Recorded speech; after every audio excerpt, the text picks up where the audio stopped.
Les Africains en général sont lâches. Oh, boss, il suffit qu'une personne se présente dans un coin là avec quelques billets, c'est tout. On commence à les chanter dans les chansons. Ah, boss, boss de boss, patron de... Honneur, zéro. Pendant que vos mamans sont en train de mourir dans les pays, en République démocratique du Congo, il y a une partie du pays qui est catastrophiquement en danger. Les gens meurent chaque jour, décapités, coupés en morceaux. Personne n'en parle. Ce n'est pas dans la capitale. Tout le monde s'en fout. Où est parti l'honneur? Pendant ce temps, il y a des blancs qui viennent. Ils s'enrichissent. Pendant que les gens meurent sur les terres les plus riches. Vous avez les terres les plus riches sur terre. Mais vous allez ailleurs pour aller demander de l'aide. Quel genre de cerveau vous avez? Quel genre de cerveau? Pendant qu'on tue des Congolais en Inde, des jeunes Congolais étudiants innocents. Au Congo, on défend les Indiens. Pendant qu'on bat un noir, les noirs regardent. Vous avez vu, surtout les francophones. Ils observent, ils passent. Pas comme un animal! Ça ne sert à rien de vivre comme un animal. Je n'accepterai jamais de vivre comme un animal. Je préfère la mort. Je préfère mourir que de vivre comme un animal. Comme un sous-homme. On tuerait ta mère devant toi. On violerait tes enfants devant toi. Tu ne ferais rien au nom de Dieu.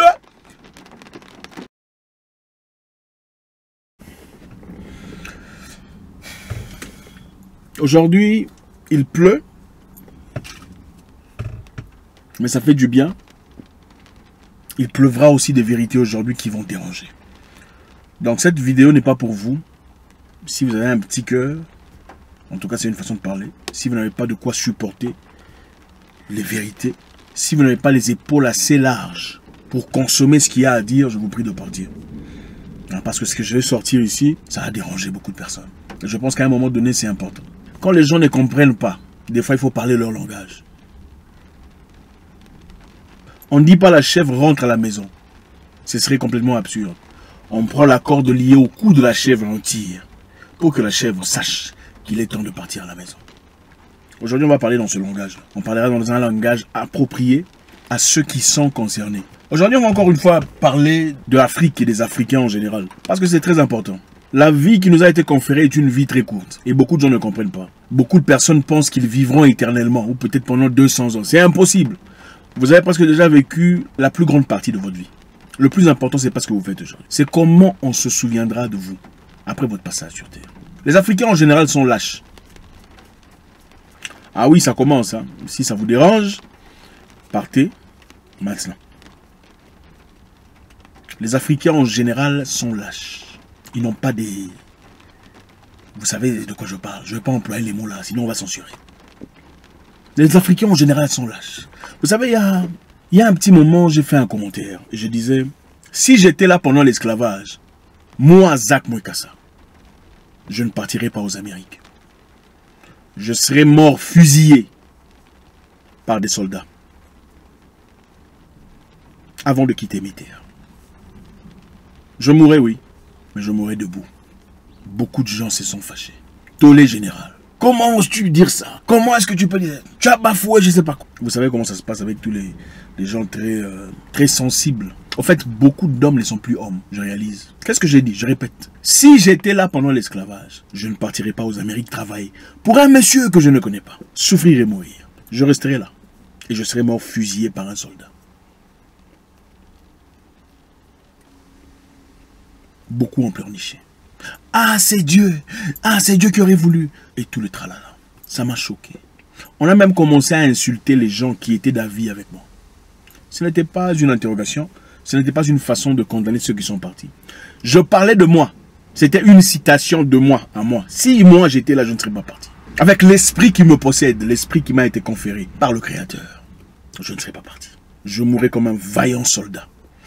Et c'est choquant d'entendre comment les gens parlent. Ah, vaut mieux un lâche vivant qu'un héros mort. Qui a commencé cette histoire?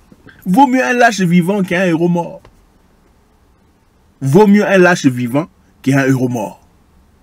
Donc vous préférez vivre dans la peine, la misère, la douleur, travaillant pour un inconnu, toute votre vie, sacrifier votre famille, votre femme, hein, satisfaisant les désirs intimes d'un étranger, vos enfants aussi, mais pourvu que vous restiez vivant. Ça me choque. Et c'est ça la mentalité des Noirs en général aujourd'hui. L'Afrique n'évolue pas, pourquoi? Les gens sont lâches. Il y a des types d'humains sur Terre, deux types de nations. Il y a les dominateurs, les oppresseurs et les oppressés, les opprimés. Les dominateurs et les dominés. Les dominateurs sont comme, par exemple, les États-Unis, ok? Les États-Unis, l'Angleterre et tout le reste. Ah, vous savez ce qui s'est passé pendant la colonisation. Ils sont partis partout dans le monde pour essayer d'imposer leur culture, prendre les terres, voler. Vous savez comment ça s'est passé. Et il y a les dominés. Parmi les dominés, il y a deux groupes. Il y a les dominés résistants et les dominés courbés. J'ai oublié le mot approprié. Les dominés faibles. Les dominés résistants sont comme des Afghans. Ils ne cèdent pas à la pression. Pas pour dire qu'ils sont bien. Ils ne cèdent pas à la pression. Ils résistent jusqu'à la fin. Et les dominés simples, les dominés courbés, les dominés humbles, les dominés... J'ai oublié le mot approprié. Sont comme les Africains, les Noirs. Il y a les oppresseurs et les opprimés. Les dominateurs et les dominés. Mais parmi les dominés, il y a des dominés différents. Il y a des dominés qui résistent jusqu'à la fin. Batailleurs, courageux, braves, résistants. Et les dominés courbés, qui ont complètement oublié leur identité. Et c'est la raison pour laquelle on a cédé à la culture. Cédé à l'identité. On a oublié qui nous sommes. On a perdu notre identité. Beaucoup parmi nous, au nom de la vie, découvriraient la nudité de leur père. Si quelqu'un plaçait un fusil sur leur tête, disant, si tu couches pas avec ta... on te tue. C'est arrivé ici dans un pays que je ne citerai pas. On est parti, les militaires sont partis. Tu connaîtras la nudité de ta mère. Et beaucoup l'ont fait. Qu'est-ce qu'ils ont dit? C'est la volonté de Dieu. Je le ferai pourvu que je reste en vie. Tu connais ta mère dans son intimité. Pourvu que tu restes en vie. Parce que d'après toi, vaut mieux un lâche vivant qu'un héros mort. Quel genre d'humain? Quel genre d'humain êtes-vous? Incapable de sacrifier. Écoutez, je vais vous dire une chose. Il y a un moment pour vivre et un moment pour mourir dans la vie. Africain, il y a un moment pour vivre et un moment pour mourir. Et il faut savoir, quelqu'un d'intelligent disait, chaque homme doit avoir une raison pour laquelle il donnerait sa vie. Si vous n'avez aucune raison pour laquelle vous donnerez votre vie, vous n'êtes pas digne de vivre. Il y a un moment pour vivre et un moment pour mourir. Un moment pour bâtir et un moment pour détruire. Un moment pour construire et un moment pour ébranler. Beaucoup de gens ne le comprennent pas. On pense que la vie c'est chercher de l'argent. Cherche l'argent. Il ne faut pas chercher un homme. Cherche l'argent. Il faut... Ce n'est pas seulement l'argent. Où est parti l'honneur? La dignité? La raison? Regardez parmi nous. Les politiciens sont des mendiants. Parce que tout le monde cherche l'argent. La vie, c'est pas seulement l'argent. La chose qui se différencie, qui sépare l'homme d'un animal, c'est sa dignité, son honneur. Les politiciens sont des mendiants. En fait, aujourd'hui, comme je le disais précédemment, les mendiants ne sont plus dans les rues. Les mendiants sont dans des bureaux. Ce ne sont plus de ces gens qu'on voyait dans les rues. Les mendiants sont des gens en costume cravate. Chef, chef. Boss, boss, pendant qu'on pille le pays complètement. Pendant que les gens vivent dans la misère, dans la galère, la peine, la trière. Les hôpitaux sont vides, il n'y a pas de médicaments. Pendant que les gens meurent sur les terres les plus riches. Vous avez les terres les plus riches sur terre, mais vous allez ailleurs pour aller demander de l'aide. Quel genre de cerveau vous avez? Quel genre de cerveau? Pendant qu'on tue des Congolais en Inde, des jeunes Congolais étudiants innocents. Au Congo, on défend les Indiens. Ah non, non, non, non, c'est pas. Il ne faut pas faire ça. Je ne vous dis pas qu'il faut tuer des Indiens. Hein. Je dis qu'au Congo, on empêche les Congolais de s'exprimer, de dire ce qu'ils pensent, d'exprimer leur désarroi, par peur d'aller en prison. Il y a des pays ici. Si vous blaguez avec un Libanais, vous allez en prison. Qu'il ait raison ou tort. Où est parti l'honneur? Où est parti l'honneur? Allez faire ça en Chine. Allez faire ça en Chine. Allez vous battre avec un Chinois en Chine. On verra, peu importe l'argent que vous avez. Où est l'honneur des Noirs? Les Noirs n'ont pas d'honneur. Les Noirs n'ont pas d'honneur. Il y a un Arabe qui disait que les Noirs n'ont pas d'honneur. Je me demande s'il avait tort.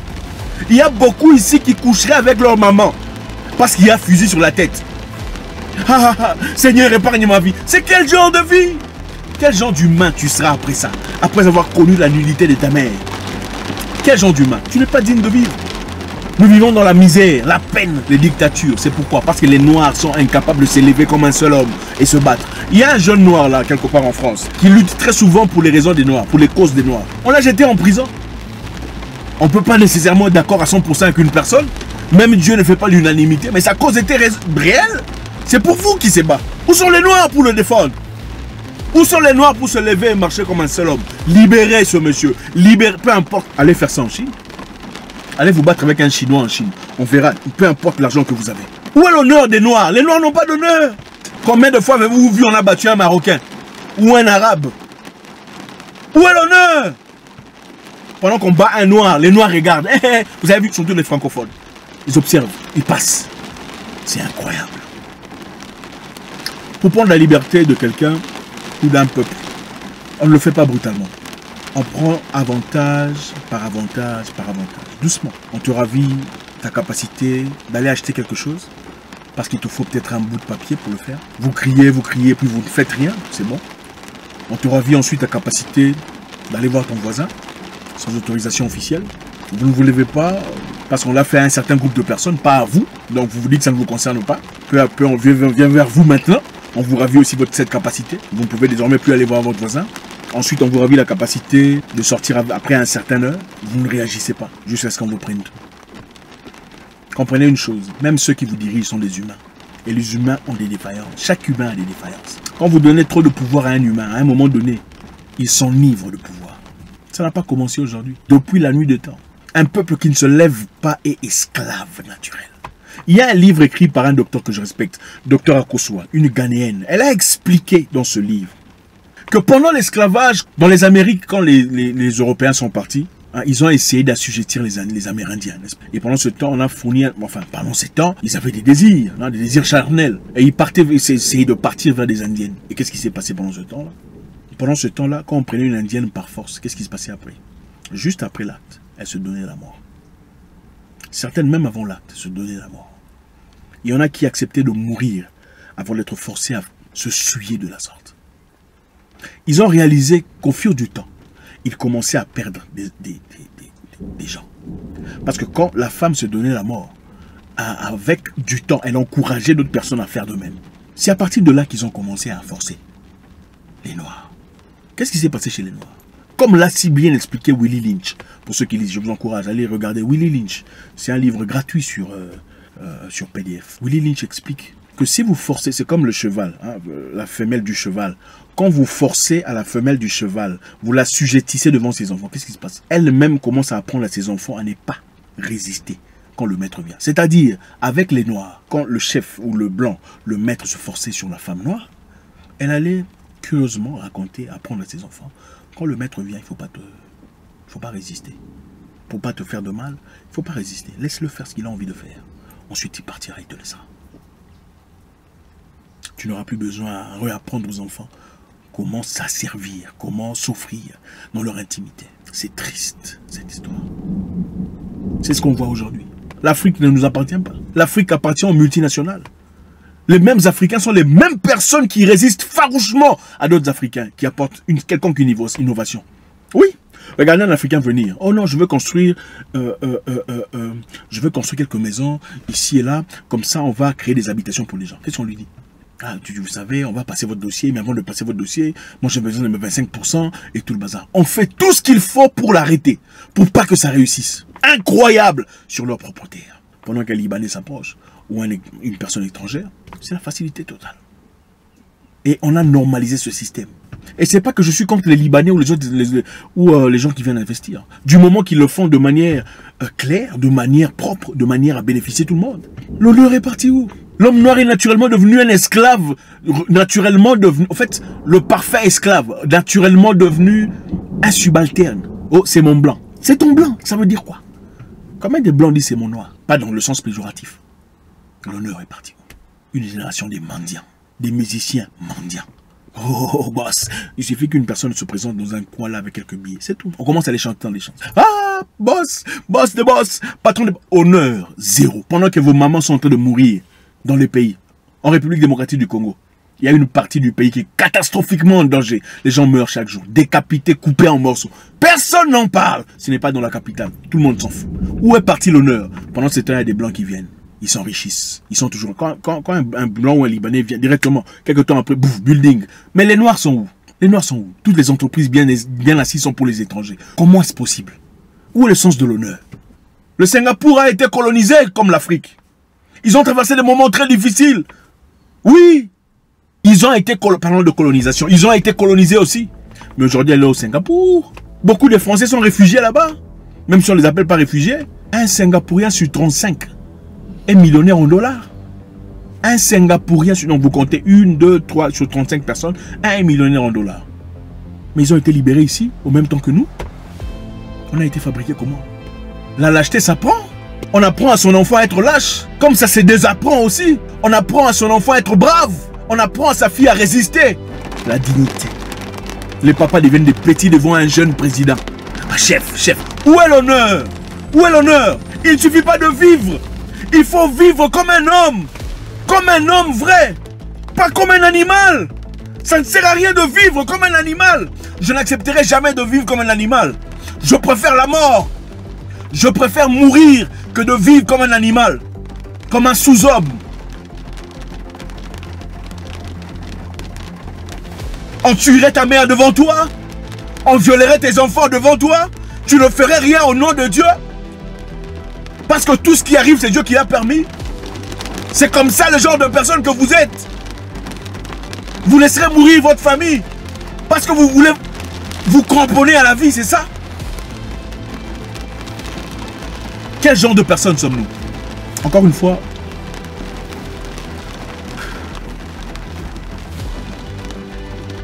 mais on a besoin d'une réalité équitable. La lâcheté, ça prend. Le courage, ça prend aussi. La lâcheté se désapprend. Le courage se désapprend aussi.